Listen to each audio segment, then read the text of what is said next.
পয়লা জানুয়ারি। বিদেশে বিজ্ঞান শিখে এসে এখন কলকাতার এক কলেজে অধ্যাপনা করছে। বিজ্ঞানী আমার জীবন, এটা শুধু আমার চিন্তাভাবনার নয়, যেন রক্তে মিশে আছে। বিজ্ঞানী আমার খাওয়া দাওয়া ঘুম, এটা বললেও অতিরঞ্জন হবে না। তবে তাই বলে সংসারের ব্যাপারে আমি উদাসীন তা কিন্তু নয়। আমি বিদেশে যাওয়ার আগেই উষার সঙ্গে আমার বিয়ে ঠিক হয়ে গেছে। উষার বাবা একজন নামকরা ব্যারিস্টার। খুব শিগগিরই আমাদের বিয়ে হবে। এই সময় আমার জীবনে এক অদ্ভুত ঘটনা ঘটল।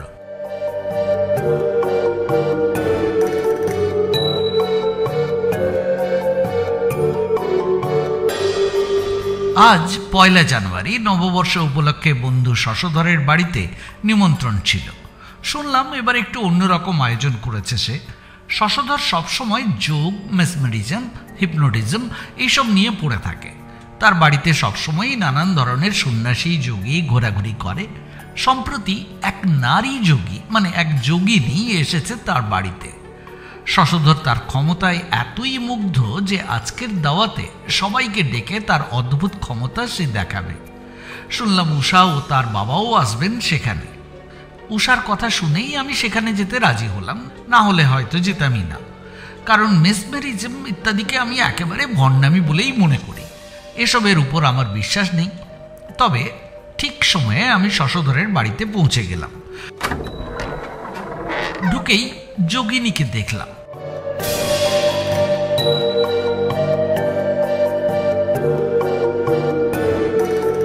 এত সুন্দরী কোনো নারী আমি আগে কখনো দেখিনি। তার পাশে একটা ত্রিশূল রাখা, গেরুয়া কাপড় পরে আছে। আলখাল্লা না থাকলে আমি তাকে কোনো আরব্য উপন্যাসের রাজকুমারী ভাবতাম।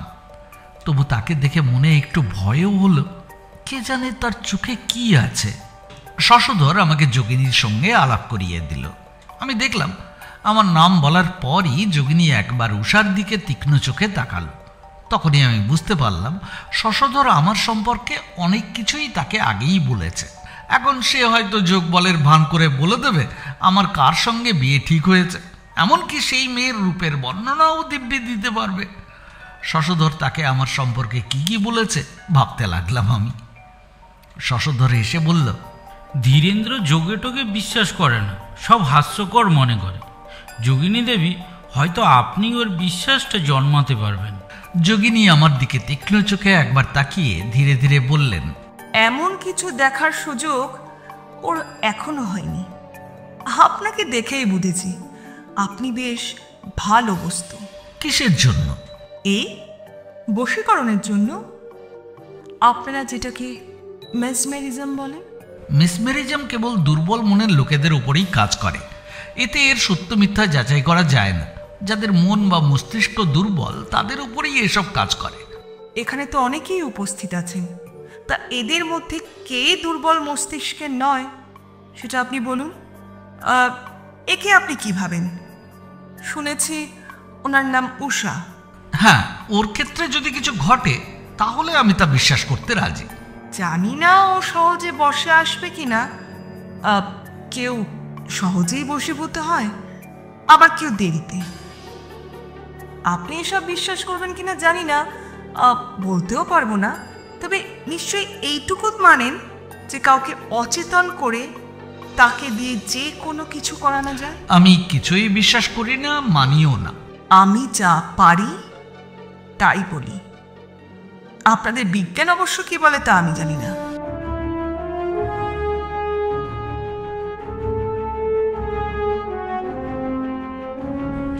আজ শুনবেন একটি হিপনোটিক অডিও স্টোরি, যোগিনী। লিখেছেন পাঁচকড়ি দে। গল্পটি আপনি শোনা শুরু করেছেন, তার মানে আপনি শেষ না করে থামতে পারবেন না। শ্রোতাদের সুবিধের জন্য গল্পটিকে সহজ চলিত ভাষায় রূপান্তরিত করেছি। গল্পটি শোনার পর আমাদের উপস্থাপনা যদি আপনাদের ভালো লাগে তাহলে এখনো যদি আমাদের চ্যানেলকে সাবস্ক্রাইব না করে থাকেন তাহলে অবশ্যই সাবস্ক্রাইব করে দেবেন। আর ভালো লাগলে কমেন্ট সেকশনে গিয়ে অবশ্যই আপনার মতামত জানাতে ভুল করবেন না। ভালো লাগলেও বলবেন, ভালো না লাগলেও বলবেন। আসুন তাহলে শুরু করা যাক আজকের অডিও স্টোরি, যোগিনী।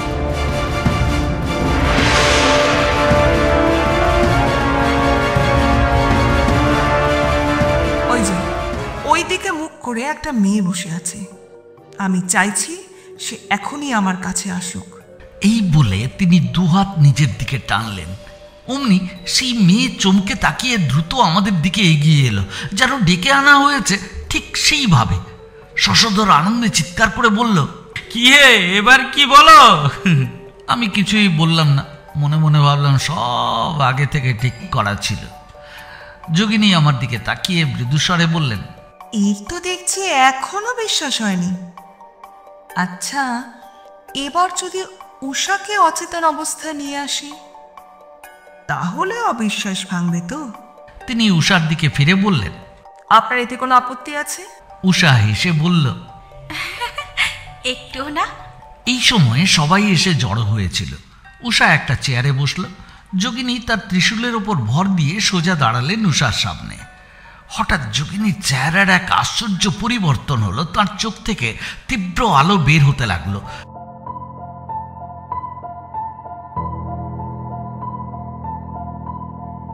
দেহটা যেন ফুলে দ্বিগুণ হয়ে উঠল। তাকে তখন যেন পরিপূর্ণ যুবতী বলে মনে হচ্ছিল। তিনি যেভাবে উষার দিকে তাকালেন, আমার কেমন যেন ভালো লাগলো না। তবে কিছু বলাও ঠিক হবে না ভেবে চুপ করে রইলাম। যোগিনী উষার মুখের সামনে হাত দুটো প্রসারিত করলেন, তারপর মাথা থেকে পেট পর্যন্ত হাত চালাতে লাগলেন। প্রথম 3 বার এইরকম করার পর উষা হাসছিল, মনে হচ্ছিল তার বেশ মজা লাগছে। চতুর্থবারে চোখের পাতা কাঁপতে লাগলো, পঞ্চমবারে চোখে জল এলো, ষষ্ঠবারে চোখ আধবোজা হয়ে এলো, সপ্তমবারে পুরো চোখ বন্ধ। ধীরে ধীরে ঘুমন্ত মানুষের মতো নিঃশ্বাস পড়তে লাগলো। আমি বিশ্বাসই করতে পারছিলাম না একজন মানুষ আরেকজনকে এইভাবে অচেতন করতে পারে। উষা যে ভান করছে সেটাও বিশ্বাসযোগ্য নয়। তাহলে ব্যাপারটা কি? আমি খুব বিচলিত হয়ে পড়লাম। কিভাবে যে মনের ভাব গোপন করলাম আমি জানি না। যোগিনী বললেন, এখন উনি অচেতন? না, উনি তো ঘুমোচ্ছেন এখন। তাহলে ওনাকে জাগান। আমি উষার হাত ধরে টানলাম, কানে মুখ নিয়ে ডেকে উঠলাম, উষা, উষা, এই উষা। কোনো সাড়া নেই। মনে হলো মানুষ না মরলে এমনটা হয় না। উনি আমাদের সামনে বসে, দেহের যাবতীয় ক্রিয়া হচ্ছে, কিন্তু যেন আত্মা নেই। উনি কোথায় গেলেন কে জানে? কি ক্ষমতায় ওর আত্মা দেহ থেকে আলাদা হয়ে গেল? এটা কি আদৌ সম্ভব? অসম্ভব, পুরোপুরি অসম্ভব। এটা মুগ্ধ অবস্থা। এখন বাকি বশীকরণ। এই অবস্থায় বা জাগ্রত অবস্থাতেও আমি ওনাকে যা বলবো উনি ঠিক তাই করবেন। আপনি প্রমাণ চান? অবশ্যই। হ্যাঁ, সেটা পাবেন। এই বলে উনি উষার কানে কানে নিচু গলায় কিছু বলতে লাগলেন। আমার চিৎকার উষা শুনল না, কিন্তু ওই মৃদু স্বর শুনে ও মাথা নাড়ল। হঠাৎ যোগিনী জোরে ত্রিশূল মাটিতে ঠুকে বললেন, জাগো। অমনি উষা চোখ খুলে ফেলল, তারপর চমকে উঠে বসল। আমি তার মুখ দেখে বুঝলাম এখন সে জানেই না যে এতক্ষণ কি ঘটেছে। আমি কিছুই বুঝতে পারলাম না। বিশ্বাস করব না বুঝতে পারছি না। শশধর আমাকে কিছু কথা বলছিল, কিন্তু আমি এতই বিভ্রান্ত হয়ে পড়ছিলাম যে তার কোনো কথাই আমার মগজে ঢুকলো না।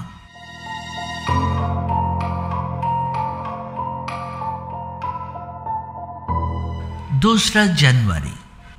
আমি যখন বাড়ি ফিরতে যাচ্ছিলাম তখন যোগিনী আমার হাতে একটা কাগজ দিলেন এবং বললেন, আপনার সন্দেহ দূর করবার জন্য আর একটা ছোট্ট প্রমাণ দেব। এই চিঠিটা আগামীকাল সকাল 10টার সময় খুলে পড়বেন। বাড়ি ফিরেছি, রাত অনেক হয়ে গেছে। আজ আর বেশি কিছু লেখার শক্তি নেই। যা আমি কোনোদিন বিশ্বাস করতাম না, আজ বুঝি সেটাই বিশ্বাস করতে হবে। কি দুর্ভাগ্য! না, কিছুতেই না, সহজে নয়, স্পষ্ট প্রমাণ ছাড়া কোনোভাবেই নয়। যোগিনীর চিঠি পকেটে রেখেছে। তার কথা মতো আগামীকাল সকাল ঠিক 10টায় সেটা খুলে পড়ব। ঠিক আছে, তাই করব।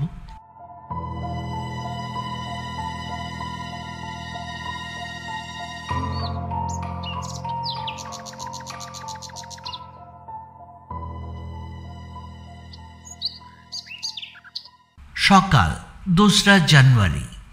আমি সত্যিই খুব অবাক হয়েছি। মনে হচ্ছে শেষমেশ আমাকে এইসব বুজরুকি, যা আগে এই বলেই ভাবতাম, এইসব বুজরুকি আমাকে বিশ্বাস করতে হচ্ছে। যা ঘটেছে তা একেবারে অবিশ্বাস্য। আমি কলেজে যাওয়ার জন্য প্রস্তুতি নিচ্ছিলাম। সময় তখন 9:30। এমন সময় আমার চাকর এসে বলল, কে এসেছে? উষা একা এসেছে? এই সময় ওভাবে উষার একা একা আমার সঙ্গে দেখা করতে আসা, আমি তো একেবারে হতভম্ব হয়ে গেলাম। সে তো কখনো এমন করে না। নিশ্চয়ই কিছু ঘটেছে, না হলে সে এমন করতোই না। আমি তাড়াতাড়ি ওর কাছে ছুটে গেলাম। দেখলাম উষা দরজার কাছে দাঁড়িয়ে আছে, মুখ শুকনো ফ্যাকাশে, চোখ দুটি নিষ্প্রভ। আমাকে দেখে বলল, আমাদের বিয়ে হতে পারে না, এই কথাটাই আপনাকে বলতে এসেছি। আমি এমন কথা শুনে হতবাক হয়ে গেলাম।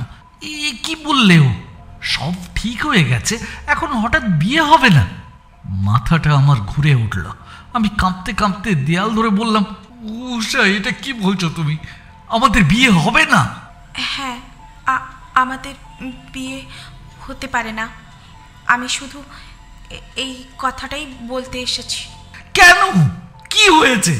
আমার উপর রাগ করেছো? অন্তত কি হয়েছে সেটা তো বলো। না, আমাদের বিয়ে হতে পারে না। কেউ কি তোমার কাছে আমার নামে কিছু বলেছে? কিছু ঘটেছে কি? বলো না, হয়তো আমি ভুলটা ঠিক করে দিতে পারবো। না, বিয়ে হতে পারে না।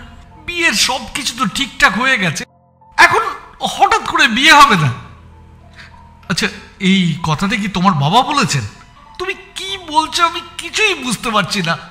কেন রেগে আছো আমার উপর, বলোই না। না, আমাদের বিয়ে হতে পারে না। এই বলে সে দ্রুত পায়ে চলে গেল। আমি কি করব কিছুই বুঝতে পারলাম না। ওর মতো শান্ত একটা মেয়ে এমন আচরণ করলো, আমি স্তব্ধ হয়ে রইলাম। জীবনে এমন অভিজ্ঞতা কখনো হয়নি। ঠিক তখনই ঘড়িতে 10টা বাজল। মনে পড়ল এই সময়েই যোগিনীর দেওয়া চিঠিটা খুলে পড়ার কথা। সেটা তো আমার পকেটেই ছিল। তাড়াতাড়ি সেটা বের করে খুললাম।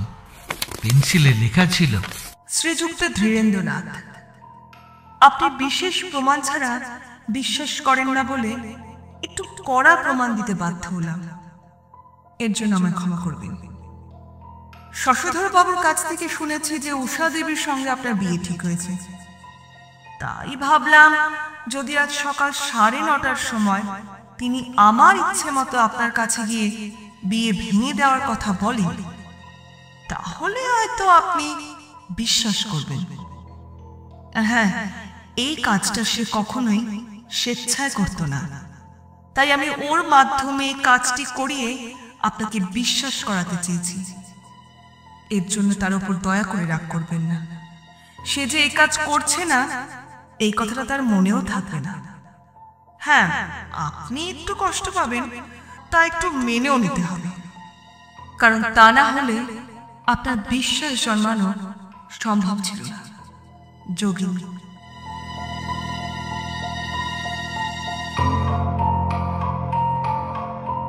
চিঠি পড়ার পর আমার রাগ এলো না, বরং মনটা একটু হালকা হয়ে গেল। ও, তাহলে উষা কিছুই জানে না। অচেতন অবস্থায় যোগিনীর প্রভাবে সে আমার কাছে গিয়ে বিয়ে না হওয়ার কথা বলে এসেছে। তবে এটা কি সত্যিই সম্ভব? আগে হলে কখনো বিশ্বাস করতাম না, কিন্তু এখন কি করে অবিশ্বাস করি? তাহলে এক ব্যক্তি আরেক ব্যক্তিকে দিয়ে নিজের ইচ্ছে মতো কাজ করাতে পারে। ও, কি ভয়ঙ্কর কথা! তার আত্মাকে যেন শরীর থেকে সরিয়ে দিয়ে অন্য কেউ সেই শরীর দখল করে কাজ করাচ্ছে। দূর থেকে উষাকে দিয়ে যা খুশি করিয়ে নেওয়া, এটা যদি সত্যি হয় তাহলে তো সেটা ভয়াবহ। আগে এ কথা আমি বিশ্বাসই করতাম না, কিন্তু এখন আর কোনো সন্দেহ নেই। এখনই উষার সঙ্গে দেখা করাটা আমার জন্য খুবই জরুরি। সত্যিই কি সে কিছু জানে না?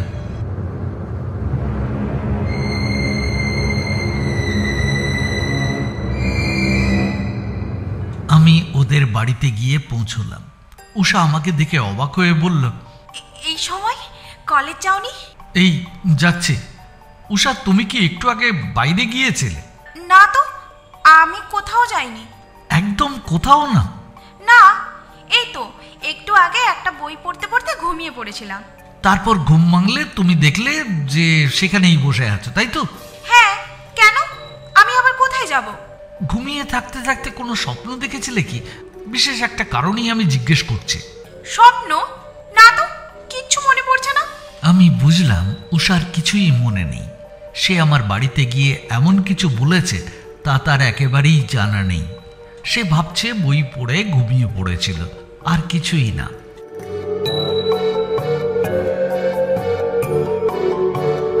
বাড়ির চাকরদের জিজ্ঞেস করে জানলাম 9:30 একটু আগে সে বাড়ি থেকে বেরিয়ে গিয়েছিল। আমাদের বাড়ি কাছেই, ওখান থেকে ফিরে এসে আবার ঘুমিয়ে পড়েছিল। যাই হোক, আমার আর সন্দেহ নেই। এখন আমি কিভাবে অবিশ্বাস করি? আর অবিশ্বাসের কারণই নেই। হায়, এসবের কাছে আধুনিক বিজ্ঞান তো কিছুই না। একজন দূর থেকে আরেকজনকে নিয়ন্ত্রণ করতে পারে, কে এমন কথা বিশ্বাস করে? কিন্তু আমি নিজের চোখে দেখেছি। এখন আমি অবিশ্বাস করব কিভাবে? যখন এটা কোনো ভণ্ডামি নয়, জালিয়াতিও নয়, বরং অন্যান্য বিজ্ঞানগুলোর মতোই সত্যি, তখন আমি কেন অবিশ্বাস করব? বরং এই জিনিস শিখে আমি নিজেই দেখতে চাই এটা দিয়ে কি কি করা যায়। হয়তো আমি এইসব ভুতুড়ে ঘটনার উপরে হঠাৎ করে বিশ্বাস করতে শুরু করায় অনেকে আমাকে নিয়ে হাসি ঠাট্টা করবে, হয়তো কেউ কেউ নানান কথা বলবে, কিন্তু তাতে কিছু এসে যায় না। যখন আমি নিজে একে সত্যি বলে মেনে নিয়েছি, তখন কেন আমি একে আরো গভীরভাবে যাচাই করে দেখব না? যখন যোগিনী এতদূর তার শক্তি দেখিয়েছে, তখন সে নিশ্চয়ই আরো ক্ষমতাবান। আমি তার কাছ থেকে এইসব বিদ্যা শিখব, শিখে নিজের মতো পরীক্ষা করব। যদি ভালো কাজে লাগানো যায়, তাহলে হয়তো এর মাধ্যমে সমাজের অনেক উপকার হতে পারে।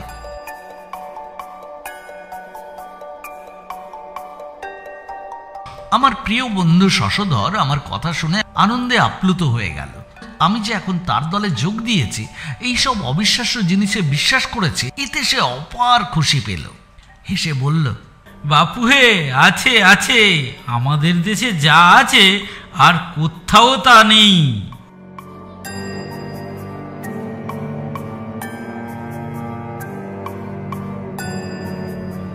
4 জানুয়ারি। আমি যে তার দলে যোগ দিয়েছি তাতে যোগিনী যে খুশি হয়নি এমনটা নয়, তবে সে সহজে তার মনের ভাব প্রকাশ করত না, খুব কম কথা বলতো। কিন্তু যখন কোনো আশ্চর্য কাজ করার জন্য তৈরি হতো, তখন যেন সে একেবারে অন্য রূপ নিত। তার চোখ থেকে যেন তারকার মতো তীব্র আলো ছড়াতো। আমি বুঝতে পারলাম সে আমার উপর বিশেষ নজর রাখছে। সবসময় দেখি সে আমার দিকেই তাকিয়ে আছে, কিন্তু আমি তাকালেই মুখ ফিরিয়ে নেয়। তার ক্ষমতা সম্পর্কে আমাদের অনেক কথা হলো। বিজ্ঞানের সঙ্গে সম্পর্ক রাখুক বা না রাখুক, তার নিজের মতামত কি সেটা জানাটাও জরুরি। সে বলল, আপনি যা দেখছেন তা খুবই সামান্য। যখন উষা দেবী আপনার সঙ্গে দেখা করতে এসেছিলেন, তখন কিন্তু আমি তাকে একটুও প্রভাবিত করিনি। আমি তো তখন উষা দেবীর কথাও ভাবিনি। যেমন ঘড়িতে একবার দম দিলে নির্দিষ্ট সময় ঘড়ি বেজে ওঠে, ঠিক তেমনি আমি তার চিত্তবৃত্তিকে প্রভাবিত করেছিলাম। আমি কানে কানে তাকে সেদিন 9:30টার সময় আপনার সঙ্গে দেখা করে বিয়ের কথা ভাঙতে বলেছিলাম। যদি বলতাম সেটা 4 ঘন্টা পরে করতে, সে 4 ঘন্টা পরেই সে কাজটা করত। আমি অন্যমনস্কভাবে বললাম, যদি আপনি ওকে আমাকে খুন করতে বলতেন? তাহলে সে আপনাকে নিশ্চয়ই খুন করত। এ কি ভয়ানক ক্ষমতা! হ্যাঁ, এটা সত্যি ভয়ানক ক্ষমতা। আপনি যত আলোচনা করবেন ততই ভয়াবহ মনে হবে। আপনি বললেন যেটা আমি দেখেছি, যেটা উষা করেছে, সেটা এই ক্ষমতার সামান্য ব্যবহার মাত্র। তাহলে এর চূড়ান্ত সীমা কি? না জানলেই ভালো। না, আমি কেবল কৌতূহল বশে এই কথা জানতে চাইছি না। আমি দেখতে চাই এর কোনো বৈজ্ঞানিক ব্যাখ্যা পাওয়া যায় কিনা। বিজ্ঞানের ধারে কাছেও আমি যাই না মহাশয়। আর এর কোনো বৈজ্ঞানিক ব্যাখ্যা আছে কি না সেটা জানার জন্য আমি একটু আগ্রহী নই। আমি ভেবেছিলাম আপনি যদি সত্যি জানতে চান তাহলে আমি খুশি হয়ে উত্তর দেব। আপনি জানতে চাইছেন তো যে এই ক্ষমতা কতদূর বাড়ানো যায়, কি তাই তো? হ্যাঁ, আমি সেটাই জানতে চাই। যদি উপযুক্ত ব্যক্তি হয় তাহলে এই ক্ষমতায় অন্য কাউকে সম্পূর্ণভাবে বশে আনা যায়, তাকে দিয়ে যা খুশি করানো যায়। তার অজান্তেই? না, সবসময় না। কখনো কখনো সে সম্পূর্ণ অচেতন অবস্থাতেও কাজ করবে, যেমন উষা করেছিলেন। আবার কিছু মনেও রাখবে না। আবার কখনো সচেতন থাকবে, বুঝবে কি করছে, কিন্তু বাধা দেওয়ার শক্তি থাকবে না। না চাইলেও জেনে শুনে কাজটা করতেই হবে। তাহলে তার আর ইচ্ছা শক্তি থাকবে না, নিজের ইচ্ছা পুরোপুরি শেষ হয়ে যাবে। হ্যাঁ, অন্যের ইচ্ছায় তার ইচ্ছা পুরোপুরি বশীভূত হয়ে যাবে। আপনি কি কখনো এই ক্ষমতা ব্যবহার করেছেন? অনেকবার। আপনার ইচ্ছা শক্তি কি এতই প্রবল? তা না, অন্যের ইচ্ছাও আমার থেকে অনেক বেশি শক্তিশালী হতে পারে, সে কথা ঠিক। কিন্তু আমার কাজ হলো নিজের ইচ্ছেকে অন্যের মনে প্রবিষ্ট করে তার ইচ্ছাকে আমার অধীনস্থ করা। অবশ্য শরীরের অবস্থা বুঝে আমার এই শক্তি বাড়ে বা কমে। তাহলে মোটামুটি আপনি আপনার আত্মাকে অন্যের দেহে প্রবেশ করান? হ্যাঁ, কিছুটা তাই বলা যায়। তখন আপনার নিজের শরীরের কি অবস্থা হয়? শুধু একটু ক্লান্তি অনুভূত হয়। এতে কি আপনার শরীরের ক্ষতি হতে পারে না? একটু পারে। এই কাজ করতে গেলে আত্মাকে পুরোপুরি শরীর থেকে আলাদা করা উচিত নয়। শরীরের সঙ্গে কিছুটা সম্পর্ক রাখা উচিত। একবার পুরোপুরি বিচ্ছিন্ন হলে আত্মা শরীরে ফিরে আসে বটে, কিন্তু অনেক সময় সেটা কঠিন হয়ে পড়ে। এই ব্যাপারের বৈজ্ঞানিক ব্যাখ্যা আমার ক্ষমতার বাইরে। আমি যা জানি বা যা দেখেছি শুধু তাই বলছি। অবসরে এই সব আলোচনা করে আমি নিজেই নিজেকে নিয়ে আশ্চর্য হচ্ছে। আমি তো একজন নামকরা বিজ্ঞানী, আর সেই আমি এখন এক মহিলার এই সব অদ্ভুত কথা চুপচাপ গম্ভীরভাবে শুনছি এবং সেই নিয়ে আলোচনা করছি। সে বলছে সে নিজের আত্মাকে অন্যের দেহে পাঠিয়ে তাকে দিয়ে যা খুশি করাতে পারে। আমি কি এটা বিশ্বাস করেছি? না না, আমি এখনো বিশ্বাস করিনি। যতক্ষণ না উপযুক্ত ও জোরালো প্রমাণ পাই ততক্ষণ আমি বিশ্বাস করবও না। তবে আগের মতো আমি এখন আর বিদ্রুপ করছি না। আজ সন্ধ্যায় যোগিনী আমাকে বশীকরণ বা মেসমেরাইজ করার চেষ্টা করবে। যদি সে সত্যিই আমার ওপর কোনো প্রভাব ফেলতে পারে তাহলে আমি নিজে এই নিয়ে গবেষণা শুরু করব।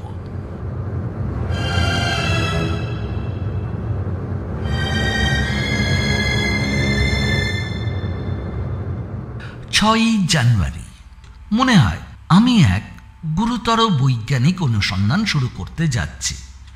নিজের মন থেকে, নিজের অভিজ্ঞতা থেকে এই বিষয়গুলো পরীক্ষা করতে পারলে এর চেয়ে ভালো আর কিছু হতে পারে না। যদি যোগিনীর কথাগুলো সত্যি হয় তাহলে আমি হয়তো একদিন এর বৈজ্ঞানিক ব্যাখ্যাও দিতে পারব।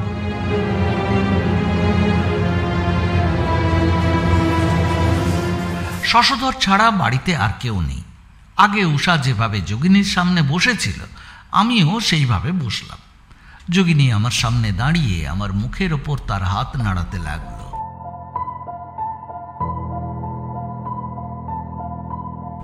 তার হাতের সঙ্গে আমার মনে হলো যেন গরম হাওয়া আমার মুখ আর শরীরের ওপর দিয়ে বইছে। আমি তার মুখের দিকে তাকিয়েছিলাম। ধীরে ধীরে মনে হলো তার মুখ যেন ধোঁয়ার মতো কুয়াশায় মিলিয়ে যাচ্ছে। শেষে দেখি শুধু তার দুটো বড় চোখ আমার চোখের দিকে জ্বলজ্বল করে তাকিয়ে আছে। ধীরে ধীরে সেই চোখ দুটো আরো উজ্জ্বল, আরো বড় হতে লাগলো। শেষে যেন দুটো বিশাল পুকুর, সেই নীল জল থই থই করছে আর আমি সেই জলে পড়ে যাচ্ছি।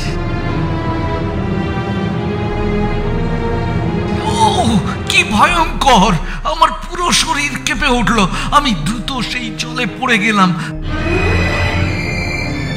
দেখলাম দুটো পুকুর মিলেই এক বিশাল হ্রদে পরিণত হয়েছে আর আমি সেই গভীর জলে তলিয়ে যাচ্ছি, তলিয়ে যাচ্ছি, যাচ্ছি, আরো নিচে, আরো নিচে ডুবতে লাগলাম, যেন অতল সমুদ্রের গভীরে চলে যাচ্ছি।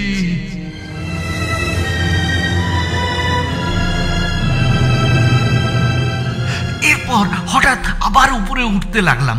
উপরে উঠতে উঠতে একসময় আলো দেখতে পেলাম, আর তখনই আমার কানে বজ্রের মতো গর্জে উঠল, জাগো।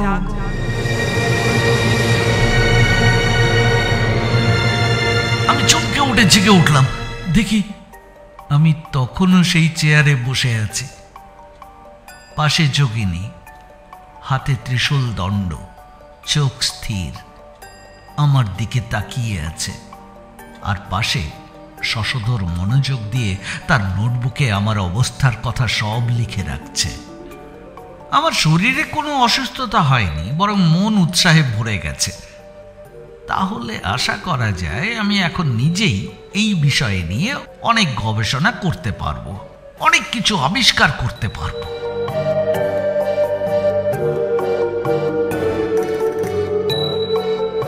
10ই জানুয়ারি।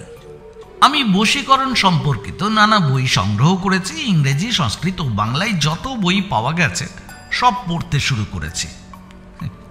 কি কঠিন বিষয়, পড়েও কিছু বোঝা যাচ্ছে না, সবই শুধু প্রক্রিয়া আর ফল। কিন্তু কারণ কোথায়, কেন এমন হয় সে ব্যাখ্যা কেউ দেয়নি। আমি একটা খাতা বানিয়ে সব লিখে রাখছি। এতে কেবল কল্পনা শক্তি বাড়ে, কিন্তু বিজ্ঞান কল্পনার জায়গা নয়। অনুমান বা ধারণা আমি মানি না, আমি শুধু নির্ভুল সত্য চাই। আমি এখন জানি মেসমেরিজমে মানুষকে অচেতন করা যায়। আমি এটাও জানি এই অবস্থায় কাউকে কোনো আদেশ দিলে সে তখন বা পরে তা মান্য করতে বাধ্য হয়। আমি আরও জানি আমিও সহজে মেসমেরাইজড হই। সুতরাং আমি নিজেই এই বিষয়ে বৈজ্ঞানিক আলোচনা করতে পারব।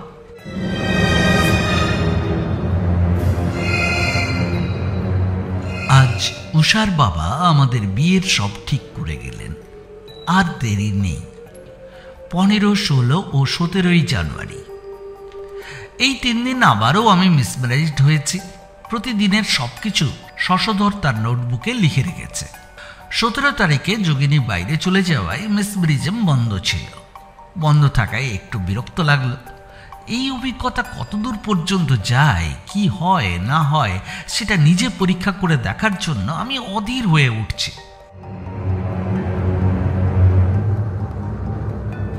20শে জানুয়ারি। পাশের বাড়ির করুণাকান্ত ডাক্তার সকালে এসে বললেন, ধীরেন্দ্রবাবু, শুনছি তুমি নাকি শশধরের যোগিনীর কাছে মিসম্যারাইজড হচ্ছ। হ্যাঁ, কেন, কি হয়েছে? ব্যাপারটা কি একটু দেখার দরকার নয়? আমি হলে আজ থেকে এটা বন্ধ করে দিতাম। আমি তোমার থেকে বয়সে অনেক বড়, তাই তোমাকে উপদেশ দিচ্ছি, ওই যোগিনীর ধারে কাছেও যেও না। কেন? সব কথা খুলে বলতে পারছি না, শুধু এতটুকু বলি, ওই যোগিনী একবার আমার উপরও এক হাত চালিয়েছিল, তাই তার প্রতি আমার বিশেষ শ্রদ্ধা নেই। এই কথায় আমি মোটেও সন্তুষ্ট হলাম না। তিনি কেন এমন বলছেন সেটা নানাভাবে জিজ্ঞেস করেও কিছু জানতে পারলাম না। তার এমন ফাঁপা কথায় আমি এই পরীক্ষা ছেড়ে দেব, তা হতে পারে না।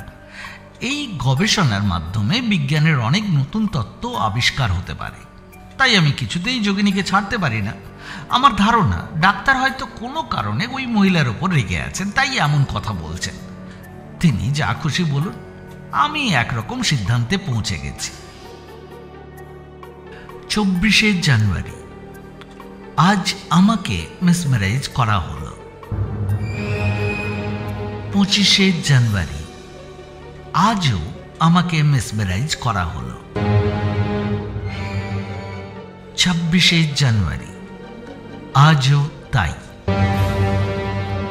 27শে জানুয়ারি। আজও মেসমেরাইজ হলাম। সম্ভবত এইভাবে বারবার মেসমেরাইজড হওয়ার ফলে শরীর খারাপ হয়ে যাচ্ছে। উষা বলেছে আমি ক্রমশ রুগ্ন হয়ে পড়ছি, চোখের কোণে কালি জমেছে। আমি নিজেও বুঝতে পারছি আমার স্নায়ু আগের মতো সতেজ নেই। সামান্য শব্দেও চমকে উঠি। ছাত্রদের পড়াতে গিয়ে কেউ কিছু না বুঝলে খুব রেগে যাই। উষা বারবার অনুরোধ করছে আমি যেন এই মেসমেরিজম ছেড়ে দিই, কিন্তু আমি ছাড়ছি না।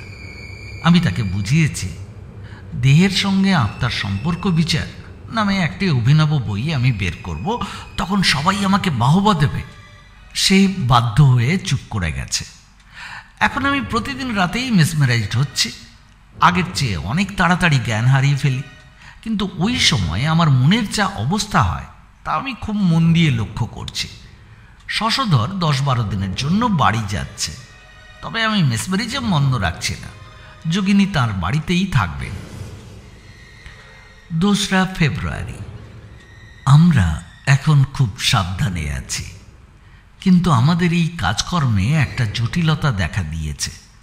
এতদিন বিজ্ঞান চর্চায় ডুবে আমি একেবারেই ভুলে গিয়েছিলাম যে যোগিনী একজন নারী, তাও এক সুন্দরী যুবতী।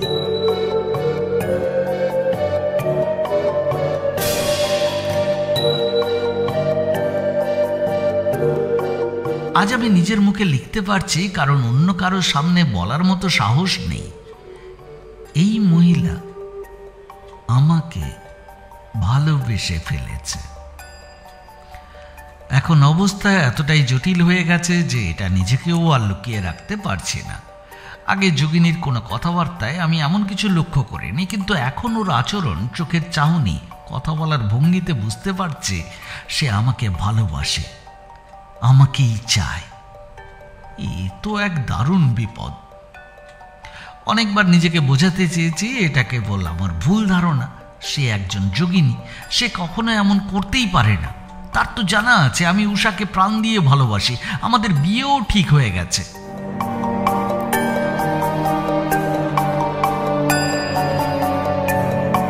চৌঠা ফেব্রুয়ারি। শশধর চলে গেছে। গতকাল এক ভয়ানক ঘটনা ঘটেছে। মেসমেরাইজড হওয়ার পর জ্ঞান ফিরলে দেখি আমি একটা অন্য ঘরে শুয়ে আছি। জানালার পাশে 2টি মশাল জ্বলছে। এক বিশাল ধনুচি থেকে ধুনার ঘন ধোঁয়া বেরোচ্ছে। ঘরটা ধোঁয়ায় ভরে গেছে। এই ধোঁয়ায় আচ্ছন্ন হয়ে আমি যোগিনীকে নিজের কোলে তুলে নিয়েছি, আর সেই ধোঁয়ার মধ্যে মশালের আলোয় ওর চোখ জ্বলজ্বল করছে। মুখটা অদ্ভুতভাবে সুন্দর দেখাচ্ছে। আমার হাত ওর কোমর জড়িয়ে রেখেছে। সে আমার চোখে চোখ রেখে মৃদু মৃদু হাসছে। আরো ভয়ানক ব্যাপার, আমি তাকে প্রেমের কথা বলার জন্য অস্থির হয়ে পড়েছি। কিছুক্ষণ পরে সে বারবার আমার মুখে চুমু খেতে লাগলো। তারপর আমার দিকে তাকিয়ে চোখ অর্ধেক বন্ধ করে রইল। আমার জ্ঞান হারাতে শুরু করলো। আমি হেলে পড়ে গেলাম। সে আমাকে কোলে তুলে নিল, আর তার হাতে এক লম্বা ছুরি নিয়ে আকাশের দিকে তুলে এক অজানা মন্ত্র পড়তে লাগলো। আমি কিছুই বুঝতে পারছিলাম না, শুধু মনে হচ্ছিল ধীরে ধীরে আমি এই পৃথিবী থেকে বিচ্ছিন্ন হয়ে যাচ্ছি।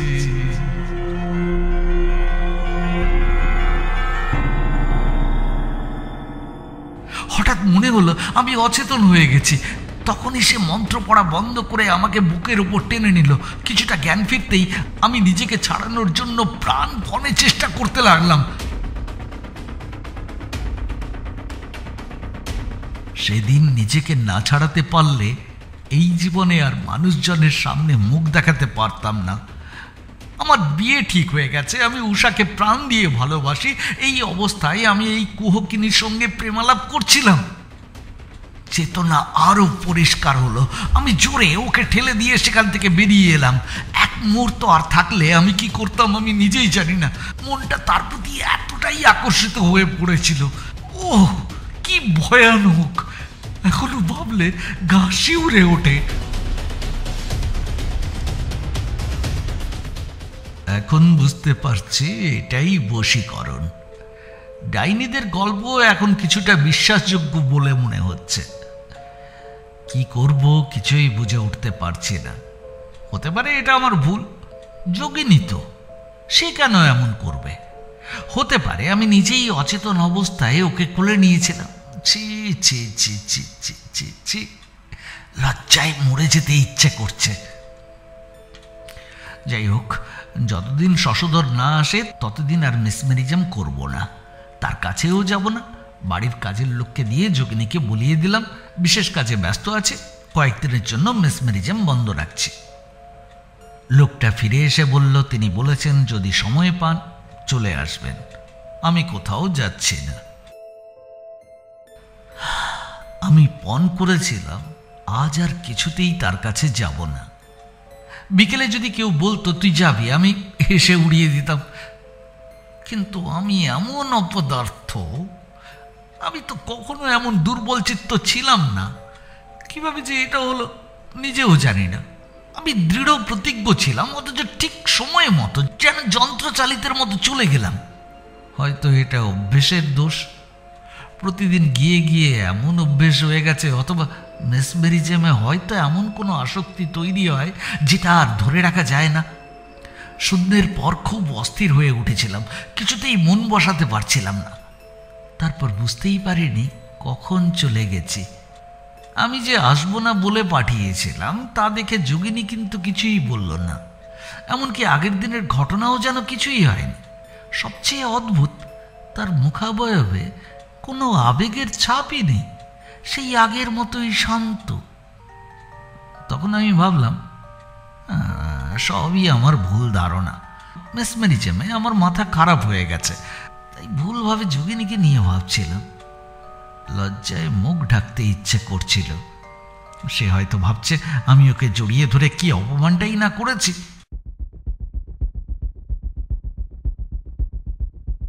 কুহকে নিয়ে আমাকে বশ করেছে, আমি এখন ওর হাতে বন্দী।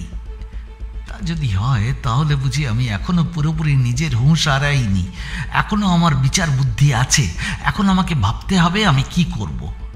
কিন্তু কিন্তু আমি কি বোকা, বিজ্ঞানের পেছনে পাগলের মতো ছুটে আমি ইচ্ছে করেই এই ভয়ঙ্কর জালে পা দিয়েছি। সে নিজেই বলেছিল সে অন্যকে নিজের কৃতদাস বানাতে পারে, যা খুশি করতে পারে, সেই ক্ষমতা সে অন্যকে দিয়ে দিতে পারে। এখন সেই ভয়ঙ্কর ক্ষমতা সে আমার উপর প্রয়োগ করেছে। আমি এখন ওর হাতের পুতুল। সে যখন চায় তখন আমি ওর কাছে ছুটে যাব, যা চায় তাই করতে বাধ্য হব। শুধু তাই নয়, সে যা চায় তাই আমি মনে প্রাণে চাইতেও বাধ্য হব। ইভেন যদি আমি তাকে ঘৃণা করি, ভয় পাই, তাও। আমি আর আমিতে নেই। তবুও এখনো আমি সব হারাইনি। এখনো আমার বুদ্ধি আছে, ইচ্ছে আছে। সময় থাকতে আমি নিজের সম্মান আমি রক্ষা করবই, প্রয়োজনে প্রাণ দিয়ে হলেও। পারবো না? 15ই ফেব্রুয়ারি। আগে যা বলেছিলাম এখন দিনের আলোয় ঠান্ডা মাথায় ভাবতে পারছি যে ওই মেয়েটার কথাগুলো মিথ্যা নয়। সে সত্যিই আমাকে বশ করেছে। তবে এখনো আমি ওকে হারাতে পারি। আমি তো কোনো জড় বস্তু নই, আমার সাহস আছে, বুদ্ধি আছে। ও যতই শক্তিশালী হোক না কেন আমি ওকে হারাবো, ওর কুকর্মের ফল ওকে ভোগ করাবো। আর কোনো পথ নেই। না হলে আমার কি দশা হবে ভাবলেই গা শিউরে উঠছে। ভেবে দেখি মেয়েটা কোনোভাবে আমার শরীরের উপর অধিকার করেছে, যেমন কিছু ভয়ঙ্কর পোকা অন্য প্রাণীর শরীরে বাসা বেঁধে রক্ত শুষে নেয়। এই মেয়েটাও যেন সেই রকম নিজের আত্মাকে আমার শরীরে প্রবেশ করিয়ে আমাকে ব্যবহার করছে। আমি এখন যেন একটা যন্ত্রচালিত পুতুল। আমি আর কি করতে পারি? এই শক্তির সঙ্গে আমার কোনো পরিচয় নেই। আমি পুরোপুরি অজানা জগতে পড়ে গেছি। তার উপর যা ঘটছে তা কাউকে বলতে পারি না। কলেজে বললে কর্তৃপক্ষ ভাববে আমি পাগল। উষাকে তো কখনোই বলতে পারবো না। এই যন্ত্রণা আমাকে একাই বইতে হবে। এই মায়াবিনীর সঙ্গে লড়তে হবে, মুক্তি পেতেই হবে। আমি ওর বলা কথা গুছিয়ে মনে করতে লাগলাম। ও বলেছিল, যখন কারো ওপর পুরোপুরি নিয়ন্ত্রণ প্রতিষ্ঠা করা যায় না, তখনও বোঝা যায় যে সে কি করছে। সেই সময়ও সে আদেশ অমান্য করতে পারে না। নিজের ইচ্ছে না থাকলেও আদেশ পালন করতে বাধ্য হয়। তবে যখন পুরোপুরি নিয়ন্ত্রণে নেওয়া যায় তখন আর তার কোনো হুঁশ থাকে না, একেবারে নিশ্চেতন হয়ে কাজ করে। সে এখনো আমার উপর পুরো ক্ষমতা নিতে পারেনি, কারণ আমি এখনো নিজের অজান্তে নয় অনেক কিছু অনিচ্ছাই করছি। একমাত্র শেষ দিন কিছুটা জ্ঞানশূন্য হয়ে কাজ করেছিলাম। আমার মতো অসহায় আর কেউ কি আছে?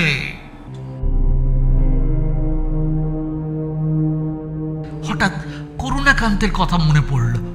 তিনি আগে থেকে আমাকে সাবধান করেছিলেন। যদি তখন ওনার কথা শুনতাম তাহলে এমন সর্বনাশ হতো না। আজই তার সঙ্গে দেখা করব, ক্ষমা চাইব, যদি ভালো কোনো পরামর্শ দেন।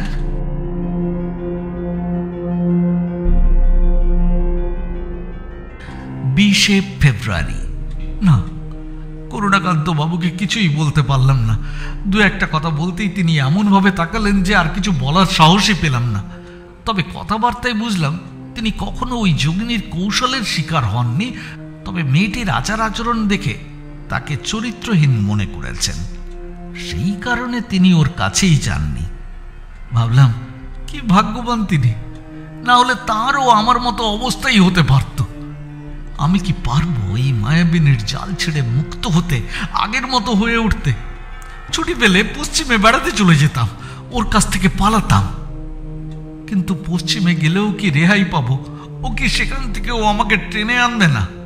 ওর ক্ষমতার সীমা আমি জানি না, তবে একটাই কথা আমি জানি, আমি এর বিরুদ্ধে লড়তে পারি। কিন্তু সন্ধ্যার পর যে উন্মাদ আকর্ষণ তৈরি হয় সেটা সামলাবো কি করে? ভাবলাম যেভাবে হোক আমি যেন ঘর থেকে বেরোতে না পারি, দরজার চাবি বন্ধ করে তার জানালা দিয়ে বাইরে ছুড়ে দেবো, তাহলেই তো বের হতে পারবো না। না না না না, খারাপ ভাবনা নয়, সকালে দেখা যাবে কিভাবে বেরোবো, কিন্তু প্রাণ থাকতে আর ওই মায়াবিনীর কাছে আমি যাব না। 21শে ফেব্রুয়ারি। জয় আমার! কাল সন্ধ্যার আগেই খেয়ে দরজার চাবি বন্ধ করে জানালা দিয়ে ফেলে দিয়েছিলাম। তারপর একটা বই নিয়ে পড়তে বসলাম। ভাবছিলাম কখন সেই উন্মাদ আকর্ষণ আসবে, কিন্তু আশ্চর্যভাবে কিছুই হলো না। রাতে ভালো ঘুম হলো। কখন ঘুমিয়ে পড়েছি বুঝতেই পারিনি। সম্ভবত যোগিনী বুঝে গেছে আমি কি করেছি, তাই আর চেষ্টা করেনি। যাক, একবার যখন হারাতে পেরেছি আবারও পারবো। সকালে চাবি খুঁজতে একটু বিপদে পড়েছিলাম, কিন্তু পেয়ে গেলাম। মনে মনে প্রতিজ্ঞা করলাম দরজা জানালা পেরেক দিয়ে আটকে ফেলতে হলেও, দরজার সামনে পাহারাদার বসাতে হলেও কিছুতেই আর ওর কাছে যাব না। উষার বাবা ডেকে পাঠিয়েছেন। ভয়ে ভয়ে দেখা করতে গেলাম। মনে হয় সবাই বুঝে গেছে আমার অবস্থার কথা। উষার বাবা বললেন, আমি বিশেষ কাজে কয়েকদিনের জন্য যাচ্ছি, ফিরে এলে তোমাদের বিয়ে হবে। উষার বাবা চলে গেলে আমি উষাকে বললাম, তোমাকে অনুরোধ করি কখনো ভুলেও ওই যোগিনীর দ্বারা মেসমেরাইজ হতে দিও না।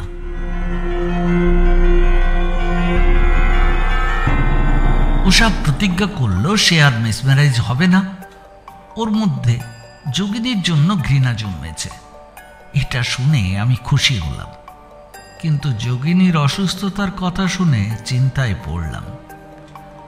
তবে কি এই কারণেই গতকাল ওর প্রভাব পড়েনি আমার ওপর?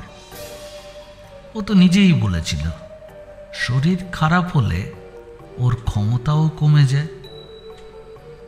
বোধহয় তাই হয়েছে। তবে আজ রাতেও আগের মতোই আমি বাইরে চাবি ছুঁড়ে ফেলব, তাহলেই আর ওর কাছে যাব না। আমি এখন এই যোগিনীর ভয়ে শিশুর মতো ভীত। কি ভয়ানক অবস্থা! 25শে ফেব্রুয়ারি। কাল রাতেও কিছু হয়নি। একবারও ওর কাছে যাওয়ার ইচ্ছে জাগেনি। গভীর ঘুম হয়েছিল। সকালে মালিকে চাবি আনতে বলায় সে অদ্ভুতভাবে আমার দিকে তাকালো। ভাবলাম ওরা ভাববে আমি পাগল, তবে বুঝতে পারছি আমি ধীরে ধীরে মুক্ত হচ্ছি। যদিও সে অসুস্থ, সুস্থ হলে আবার কি করবে বলা যায় না। ঈশ্বরকে বললাম, আমাকে শক্তি দাও যাতে এর হাত থেকে রক্ষা পেতে পারি। আমি বুঝতে পারছি ওই মেয়েটি যে ক্ষমতা চালাচ্ছে সেটা প্রকৃতিরই কোনো শক্তি, অলৌকিক বা পিশাচি নয়। কিন্তু কেউ জানে না এর রহস্য কি। যদি সময় থাকতো হয়তো এই শক্তিকে আয়ত্ত করতেও পারতাম, কিন্তু এখন আমি নিজেকে বাঁচাতেই ব্যস্ত। আজ রাতে নিশ্চয়ই কিছু ঘটবে, এই ভাবনাই ঘুরছে আমার মনে। শুনেছি যোগিনী এখন ভালো আছে, শুধু দুর্বল। তাই আজ রাতে সে চেষ্টা করলেও করতে পারে। আমিও আজ রাতে সচেতনই থাকব। 26শে ফেব্রুয়ারি। না, কিছুই হয়নি। ঈশ্বরের কৃপায় রক্ষা পেয়েছি। চাবি আবার দরজার ফাঁক দিয়ে বাইরে ফেলে দিয়েছিলাম। সকালে অন্য ভৃত্য তা এনে দিয়েছিল। তবে এবার বুঝলাম এত সাবধানতার প্রয়োজনই ছিল না। মন থেকে আমার কোনো ব্যাকুলতা আসেনি। এখন অনেক দিন হলো আমি ওর কাছে যাইনি। বুঝলাম আমি মুক্তির পথে আছি। শশধর এলে আমি নিশ্চিন্ত হব। ওর সামনে মায়াবিনী সাহস করবে না এমন কিছু করতে। আমি ভাবতে লাগলাম শশধরকে সবকিছু খুলে বলা উচিত হবে কিনা। শেষ পর্যন্ত ঠিক করলাম না, ওকে বলা যাবে না, বলা উচিতও নয়। ও হয়তো ভাববে আমি পাগল হয়ে গেছি অথবা একটা নির্লজ্জ মিথ্যেবাদী। যাই হোক, এখন আমার মন অনেকটাই শান্ত। আমি বুঝতে পারছি যোগিনীর আর কোনো প্রভাব আমার উপর নেই। তাহলে তো নিশ্চয়ই ঈশ্বর আমাকে তার হাত থেকে রক্ষা করেছেন। এর চেয়ে বড় আনন্দ আর কি হতে পারে আমার জীবনে। আমার সবই আছে, ধন মান যশ, লোকে যা চায় তার সবই আমার আছে। আমি বিয়ে করে খুব সুখী হব এমন ভাবনায় বুক ভরে উঠছিল। এই সব কিছুই এক সময় যেন ধ্বংস হয়ে যাচ্ছিল। এটা ভেবে এখন গা শিউরে ওঠে। আমার সব কিছুই আছে, শুধু এক জায়গা থেকেই আমার সর্বনাশ হচ্ছিল। ও সে কি ভয়ানক! 27 ফেব্রুয়ারি। আমি নিশ্চিত আমি পাগল হয়ে যাব। এটাই আমার পরিণতি। এখন আর বেশি দেরি নেই। যখনই ঘুমোতে যাই হাতের উপর মাথা রাখলে স্পষ্ট বুঝতে পারি মাথার ভেতর দপদপ করছে, মাঝে মাঝে গোটা শরীরটা কাঁপছে। গত রাতে কি ভয়ানক অবস্থা গিয়েছিল আমার। অথচ আজ শান্তিতে থাকার অনেক কারণও রয়েছে। সব চাকর আমাকে নিয়ে হাসাহাসি করছে, বুঝতে পারি। তবু আমি দরজায় তালা দিয়ে চাবি বাইরে ফেলে দিই। তখন রাত বেশি হয়নি। আমি একটা বই হাতে নিয়ে পড়তে লাগলাম। হঠাৎ কে যেন আমাকে জোরে ধরে টান দিল। আমি বিছানা থেকে উঠে পড়লাম। যে অদৃশ্য শক্তি আমায় গ্রাস করলো তা বর্ণনার অতীত। আমি বিছানার চাদর আঁকড়ে ধরলাম, দেয়ালে হাত রাখার চেষ্টা করলাম। মনে হয় একবার চিৎকারও করে উঠেছিলাম, কিন্তু সব বৃথা। কেউ আমাকে টেনে নিয়ে যাচ্ছিল। আমার কোনো রক্ষা নেই। আমি যাচ্ছি, আমাকে যেতেই হবে। এই দানবিক শক্তির হাত থেকে রক্ষা পাওয়ার আর কোনো উপায় ছিল না। আমার এই কি হলো? শুরুতে আমি এর বিরুদ্ধে লড়াই করেছিলাম, কিন্তু শেষ পর্যন্ত আমি সম্পূর্ণ হেরে গেলাম। ভাগ্যিস কেউ আমার এই অবস্থাটা দেখেনি, না হলে কি করতাম আমিও জানি না। শুধু বাইরে বেরোনোর জন্যই যে পাগল হয়ে উঠেছিলাম তা নয়, দরজা কিভাবে খোলা যায় সেটাই চিন্তা করতে লাগলাম। একটা ছুরি এনে দরজার ফাঁক দিয়ে চাবি টেনে বের করলাম। অনেক কষ্টে চাবি হাতে পেয়ে দরজা খুলে ফেললাম। তারপর আমার বাক্স থেকে নিজের একটা ছবি বের করে পকেটে রেখে শশধরের বাড়ির দিকে ছুটে চললাম।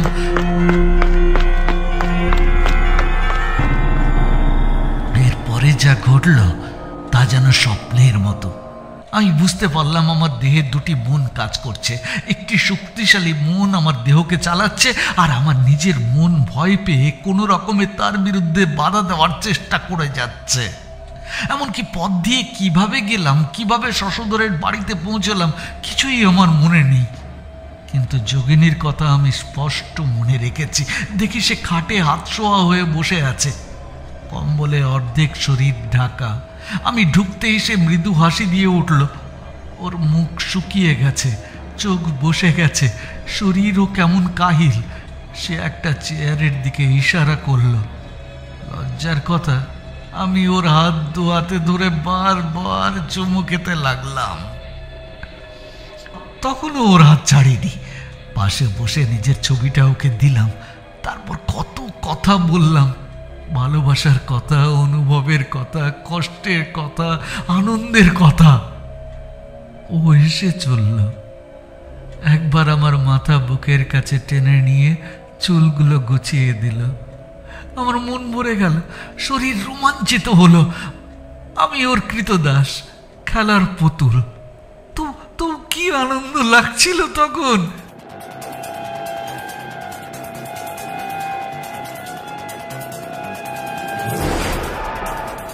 এই সময়ে আমার মধ্যে একটা পরিবর্তন এলো।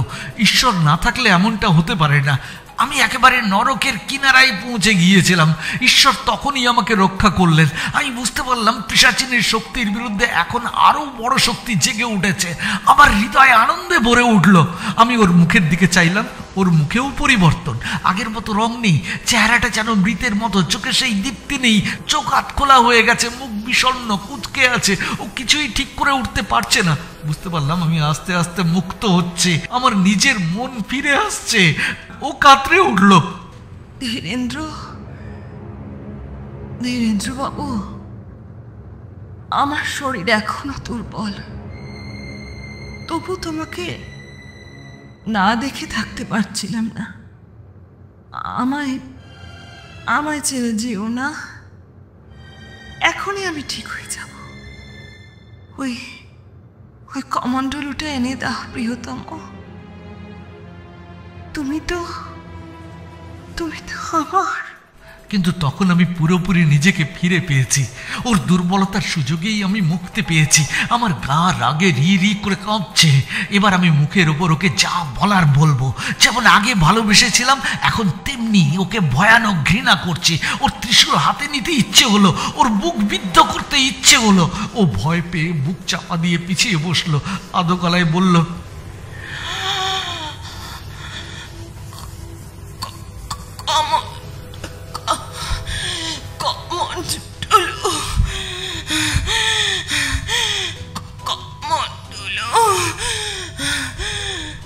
আমি পাগলের মতো কমণ্ডলটা তুলে জানালা দিয়ে ছুঁড়ে ফেললাম। তারপর ছবিটা ওর হাত থেকে কেড়ে নিয়ে টুকরো টুকরো করে আগুনে ফেলে দিলাম। এরপর আমি বললাম, আমার শরীর একেবারে ভালো নেই, অন্য সময়ে এই বিষয়ে কথা বলবো। ওকে কিছু বলা মানে লোকের সামনে ঢাক বাজানো। কেউ সহানুভূতি করবে না, সবাই শুধু হাসবে।